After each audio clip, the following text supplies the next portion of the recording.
திருச்செந்தூர் சுப்பிரமணிய சுவாமி கோவிலுக்கு கடும் வெயிலில் சுவாமி தரிசனம் செய்ய வரும் பக்தர்களின் பாதங்களுக்கு இதமாக சிவப்பு கம்பளம் விரித்துள்ள கோயில் நிர்வாகத்திற்கு அனைத்து தரப்பினரும் பாராட்டு தெரிவித்துள்ளனர். முருகப்பெருமானின் 6 படை வீடுகளில் 2ஆம் படை வீடான திருச்செந்தூர் சுப்பிரமணிய சுவாமி கோவிலுக்கு நாள்தோறும் ஏராளமான பக்தர்கள் வருகை தருகின்றனர். தற்போது கோடை விடுமுறை தொடங்கியுள்ள நிலையில் கோவிலுக்கு வருகை தரும் பக்தர்களின் எண்ணிக்கையும் அதிகரித்துள்ளது.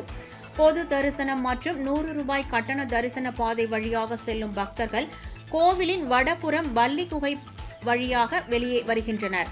அப்படி வெளியே வரும் பாதையில் சுமார் 200 மீட்டர் தூரத்திற்கு மேற்கூரை இல்லாத நிலையில் காலை 10 மணி முதலே நடந்து செல்ல முடியாத அளவுக்கு தரைத்தளம் சூடாகி விடுவதால் பக்தர்கள் நடக்க முடியாமல் அவதிப்படுகின்றனர்.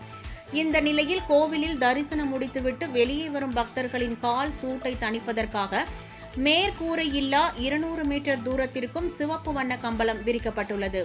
இதனால் பெரியவர்கள் முதல் குழந்தைகள் வரை கால் சூடு இல்லாமல் அந்த கம்பளத்தின் மீது நடந்து சென்று வருகின்றனர். மேலும் வெயில் அதிகமாகும் சமயங்களில் குழாய் மூலம் அந்த கம்பளத்தின் மீது தண்ணீர் தெளிக்கப்படுவதால் அந்த கம்பளம் எப்போதும் குளுமையாக உள்ளது.